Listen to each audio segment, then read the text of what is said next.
Hai, apa kabar kalian semua? Aku doakan kalian semua selalu sehat dan selalu bahagia. Di tengah percakapan mereka berdua yang belum selesai, Godeoki memilih untuk menghindar tetapi Putra Hakim terus mengejarnya dan ketika Godeoki ingin mengungkap jati dirinya dia tidak sengaja melihat majikannya yang dulu masih mencarinya. Terpaksa Godeoki pergi dari tempat itu dan Godeoki sangat ketakutan dan Putra Hakim sudah mengecek kalau mereka sudah pergi karena mereka mencari pelayannya yang kabur. Dan Godeoki berkata, kau tahu aku siapa kan, tolong rahasiakan ini. Dan Putra Hakim berkata, rahasia apapun akan aku terima. Dan aku juga punya rahasia, kalau orang lain tahu tamatlah riwayatku. Sebenarnya aku juga tidak ingin menikah karena aku tidak bisa merangkul wanita. Waduh, ternyata Putra Hakim ini kaum pelangi guys. Dan Putra Hakim memberi Godeoki pengertian kalau kau menikah denganku aku adalah tempat nangan aman untukmu. Dan jika mereka mengenalimu mereka pasti berpikir kamu hanya mirip saja. Dan mereka berdua akhirnya menikah dan mereka sama-sama punya rahasia yang harus disembunyikan. Ternyata si pria bangsawan hadir untuk melihat Godeoki menikah. Tetapi dia sangat sedih karena dia mencintai Godeoki lalu dia yang ingin pergi ditahan oleh pelayannya dan pelayannya berkata kita lihat dulu wajah si pria. Tetapi ketika melihat mereka berdua tampak sangat kaget kenapa sangat mirip sekali.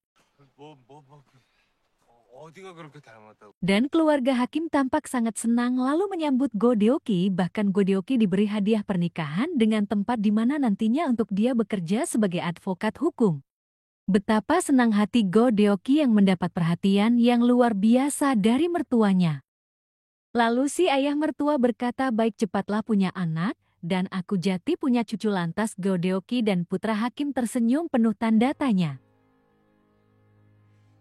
Godeoki dan Putra Hakim bukannya menikmati malam pertama, justru Godeoki menyuruh Putra Hakim tidur di kamarnya, karena memang yang kita tahu Putra Hakim adalah kaum pelangi ya. Keluarga yang putrinya gagal menikah dengan Putra Hakim sangat kesal. Tampak banyak anak di bawah umur yang dilatih oleh Putra Hakim, entah perkumpulan apa itu. Bahkan Putra Hakim juga punya tanda di lengannya berlogo hati dan tampaknya Godeoki tidak mengetahui apa yang dilakukan Putra Hakim. Lalu kita sebut saja bangsawan satu kedatangan tamu Tuan Bak dan dia menunjukkan sebuah batu yang berlapiskan emas dan Tuan Bak juga menjelaskan kalau Gunung Enbong dia mendapatkannya, kalau dia setuju bekerja sama maka hasilnya akan dibagi dua. Lalu bangsawan satu yang tergiur karena akan mendapat uang banyak dia mencoba merayu istrinya supaya bekerja sama dengannya tetapi dengan tegas istrinya mengatakan tidak dikarenakan kalau sampai ketahuan oleh hakim maka tamatlah riwayatnya dan keluarganya. Lalu karena istri si bangsawan satu tidak setuju maka dia mengajak temannya kita sebut saja bangsawan dua. Berbeda dengan istri bangsawan satu, istri bangsawan dua sangat licik dan dia menyetujui rencana itu. Tetapi dengan syarat putrinya harus menikah dengan putra bangsawan satu. Lalu ketika berbicara dengan istri bangsawan satu tampak tak setuju putranya menikah dengan putri bangsawan dua, tetapi karena putrinya tidak punya kandidat yang cocok lagi maka istri bangsawan dua akan memberikan biaya pendidikan putra bangsawan satu, bahkan dia juga akan memberikan rumah ke putra bangsawan satu. Sedangkan Godeoki yang sekarang menjadi advokat hukum dia tampak sangat sibuk karena banyak orang yang meminta bantuannya.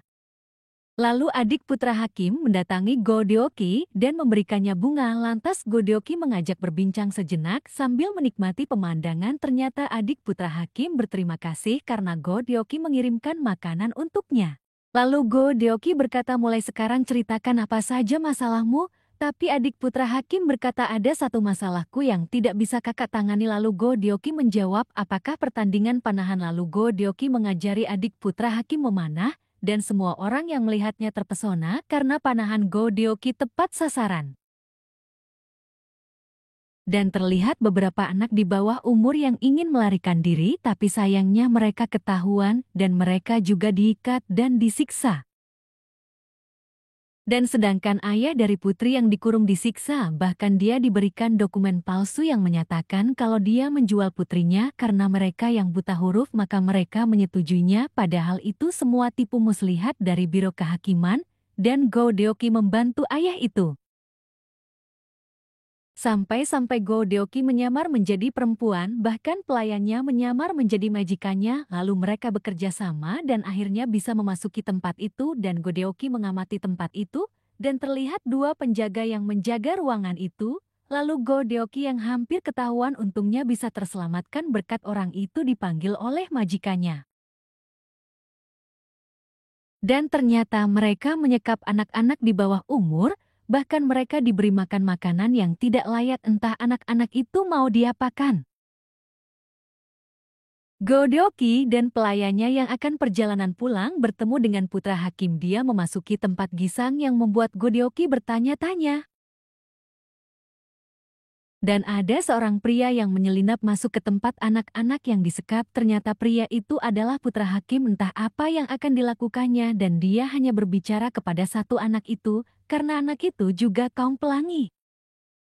Dan Go Deoki menyampaikan semua yang dia ketahui kepada mertuanya yaitu si hakim lalu mereka membahas bahwa hakim mendapat surat bahwa anak-anak akan dibawa ke suatu tempat.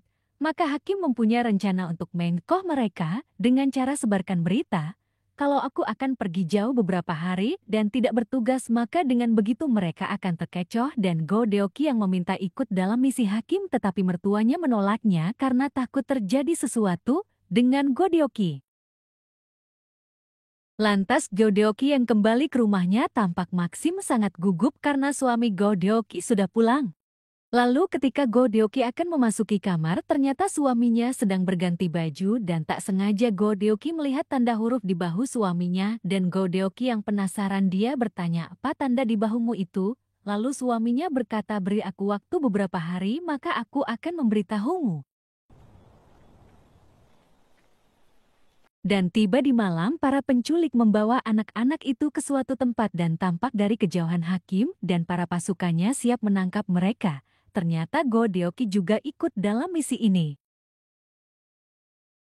Dan para penculik yang melihat keadaan kacau maka mereka pun menyerang pasukan hakim. Dan hakim juga bertindak, lalu ketika hakim akan diserang dia diselamatkan oleh seorang pria dan dia juga membantu pasukan hakim menyerang penculik. Dan bahkan ketika Go Deoki diserang dia menyelamatkan Go Deoki dan ketika itu cadarnya tersingkap dan Go Deoki melihatnya ternyata pria misterius itu adalah suaminya sendiri yaitu putra hakim. Tetapi penculik berhasil membawa beberapa anak lalu Go Deoki menyuruh suaminya pergi dan suaminya hanya membawa satu anak yaitu yang kaum pelangi. Dan tampak bangsawan satu sangat kesal dengan hakim karena rencana kacau gara-gara hakim. Lalu hakim tampak kecewa karena dia tidak bisa menyelamatkan semua anak-anak. Lalu mereka juga membahas si pria yang menolong mereka. Dan pasti dia yang memberi informasi itu ucap hakim lalu Go Deoki mengingat semua kejadian. Lalu Go Deoki tahu tempat suaminya berada. Keesokan harinya, Go Deoki mendatangi tempat rahasia suaminya dan dia sudah ditunggu oleh salah satu anggota suaminya dan dia menuntun Go Deoki ke tempat rahasia suaminya. Lalu Go Deoki memasuki ruangan gelap di dalam hati Go Deoki penuh tanda tanya, lantas ada cahaya di depannya dan di sanalah dia melihat banyak anak-anak berlatih bela diri dan di sana juga dia bertemu dengan suaminya dan suaminya bertanya kenapa kau ikut dengan ayahku tadi malam itu berbahaya kau tidak apa-apa lalu Go Deoki bertanya tempat apa ini. Lantas seperti janji suaminya dia akan menjelaskan semuanya dan suaminya berkata kalau tempat ini adalah tempat di mana orang-orang seperti aku berada dan aku ketua kelompok ini dan aku tak melakukan pengkhianatan, aku hanya menyelamatkan mereka yang berbeda dari yang lain dan aku mengajari mereka bela diri supaya mereka bisa membela dirinya. Malam di tempat gisang kedatangan tamu yaitu putra dari bangsawan satu dia bersama teman-temannya bersenang-senang lalu salah satu temannya menyukai pelayan di tempat gisang dan dia mengikutinya lalu ketika tahu dia bukan perempuan ternyata laki-laki lalu dia menarik rambut wanita itu seperti binatang dan dia berteriak-teriak kenapa orang sepertimu ada di sini dan putra bangsawan satu berkata dia harus dihabisi. Untungnya Go Deoki datang tepat pada waktunya kalau tidak anggota suaminya akan dihabisi oleh putra bangsawan satu dan dia membelanya dan dia mengatakan kalau serahkan saja ke hakim kalian tidak boleh menghabisi orang yang tak bersalah. Lalu Go-dioki menceritakan kalau Hegang ditangkap oleh putra bangsawan satu, lalu suaminya ingin menolongnya tapi dihalangi oleh Go-dioki dan suaminya menjelaskan kalau Hegang adalah anak pertama yang kuselamatkan waktu dalam keadaan kritis. Dan di mana hari putusan sidang Hegang tiba dan semua para bangsawan setuju kalau Hegang dipenggal setelah banyak pertimbangan, maka hakim memutuskan untuk memenggal Hegang dan tiba-tiba Go-dioki datang sebagai advokat hukum untuk membela Hegang. Tetapi hakim berkata, jangan kau bela dia bukan manusia. Lalu Go-dioki berkata semua manusia sama, hanya dia berbeda dari kita. Dan Go-dioki mengatakan kalau tidak ada hukum yang mengatakan orang seperti Hegang harus dipenggal. Bahkan Go-dioki menyerahkan surat dari raja terdahulu untuk bukti. Lalu hakim memutuskan untuk menunda putusan dan menunggu titah dari raja. 고맙습니다. Go-dioki dan Maxim ke pasar untuk membeli obat untuk mertuanya dan tak sengaja Go-dioki berjumpa dengan anak yang diselamatkan waktu malam penculikan dan dia meminta obat ke tabib tapi tabib itu tidak memberinya karena anak itu tidak punya uang. Lantas Go-dioki membelikannya obat dan juga makanan. Lalu gadis kecil itu tak sengaja melihat kentang dan dia teringat waktu diculik dia hanya diberi makan kentang. Lalu Maxim berkata, apa kau tahu sesuatu waktu aku membakar kentang aku mendengar mereka akan membawa anak-anak ke Gunung Unbong. Dan benar apa perkataan gadis kecil itu, di Gunung Unbong anak-anak dipaksa bekerja mencari emas di sana, dan ternyata yang mendalangi ini semua adalah Tuan Bak dan bangsawan satu dan bangsawan dua. Mereka bekerja sama lalu tiba-tiba anak buah kepercayaannya datang dan memberitahukan kalau hakim akan memeriksa Gunung Unbong, lalu mereka semua menghentikan pertambangan itu. Lalu gadis bernama Bongsun bergumam, aku lelah dan lapar, kalau tahu seperti ini aku akan ikut Maunsu. Dia diberi makan dan dilatih bela diri dan bangsawan satu yang mendengar dia langsung berpikir itu adalah pengkhianatan. Lalu bangsawan satu merayu Bongsun dan berjanji akan memberi makanan yang sangat banyak. Lalu Bongsun mengatakan semuanya kalau mereka ada di rumah hati berbakti di tempat para Gisaeng. Dan hakim yang akan bersiap dengan pasukannya untuk menyelidiki Gunung Unbong tiba-tiba diberi kabar kalau ada pengkhianatan. Bangsawan satu berusaha memprovokator gubernur provinsi dengan berkata kalau memang tidak ada pengkhianatan di rumah Gisang, kenapa semua Gisang pergi? Lalu bangsawan satu mencoba mencari setiap ruangan sampai di suatu ruangan ada desiran angin. Lalu dia mengikuti arah angin lalu sampailah di sebuah ruangan rahasia kaum pelangi, dan bangsawan satu memasuki ruangan itu. Sontak Hegang menyuruh suami Go-dioki pergi, karena kalau sampai ketahuan suami Go-dioki akan dalam masalah besar. Lalu Hegang menghadapi bangsawan satu sendirian, dan bangsawan satu berkata, kau mau membakar bukti pengkhianatan? Lalu Hegang berkata, tidak, kami hanya membantu anak yang membutuhkan bantuan, aku akan mendatangi hakim untuk menjelaskannya. Tetapi bangsawan satu menghabisinya dan menjadikan dia sebagai pengkhianat dengan menfitnah Hegang. Bangsawan satu berkata kalau Hegang pengkhianat. Lantas gubernur provinsi yang percaya akan ucapan bangsawan satu, lalu dia menyuruh hakim mencari semua pengkhianat dengan tanda huruf di bahunya, dan dengan terpaksa karena perintah atasan maka hakim menghentikan penyelidikan di Gunung Unbong dan lalu hakim mengerahkan semua pasukan untuk mengecek semua bahu setiap orang.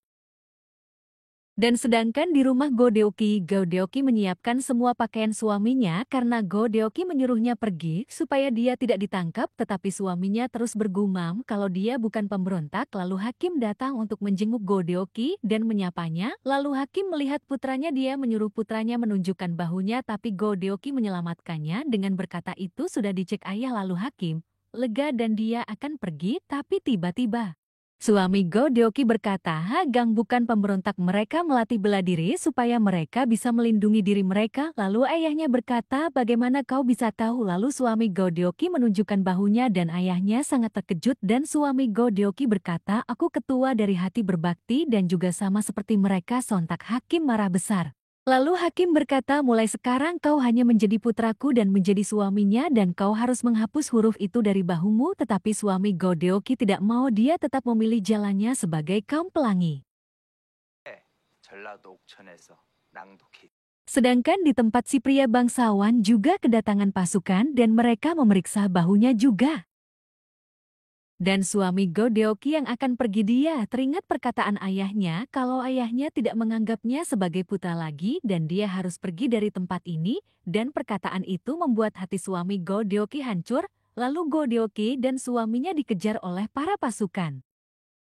Lalu mereka memasuki sebuah penginapan dan Go Deoki menyuruh suaminya masuk ke dalam dan Go Deoki yang menghadapi para pasukan. Lantas para pasukan menanyakan di mana suamimu, kenapa kamu berlari kalau kamu bukan pengkhianat. Lalu pasukan membawa suami Go Deoki keluar dan memeriksa bahunya. Ternyata bahunya bersih dan ternyata itu adalah pria bangsawan dan si pria bangsawan memberi kode ke Go Deoki dan Go Deoki mengerti. Dan ternyata pria bangsawan menginap di sana dan mereka bertukar baju di dalam. Lalu si pria bangsawan juga memberikan pengenalnya supaya mereka bisa lolos dari pasukan dan tampak si pria bangsawan sangat tulus mencintai Go Deoki. Akhirnya suami Go Deoki bisa lolos dan dia akan pergi meninggalkan Go Deoki dan mereka berdua tampak sedih. Setelah mengantarkan suaminya, Go Deoki kembali ke rumah dan bertemu Hakim di sini. Hakim berkata dia dengan tega meninggalkanmu sendirian dan tidak memikirkanmu. Maafkan aku, pasti kamu selama ini kesepian karena Hakim tahu kalau suami Go Deoki adalah kaum pelangi. Tapi setelah mengusir putranya, Hakim menyesal dan lalu Hakim mengizinkan Go Deoki pergi dari rumah Hakim karena Hakim tidak akan lolos dari masalah ini. Tetapi Go Deoki tidak mau, dia tetap ingin menunggu suaminya. Dan tak lama dari ucapan Hakim, perintah dari raja datang dan Hakim dituduh bersekongkol dengan pengkhianat karena Hakim membiarkan pimpinan dari pengkhianatnya kabur. Lalu raja memutuskan Hakim diberhentikan dan Hakim menuruti perintah. Lalu Hakim yang memang sudah sakit-sakitan, dia tidak kuat menerima kenyataan, lantas Hakim saat itu juga dia tiada. Bagaimana kelanjutannya? Sampai jumpa di episode berikutnya ya.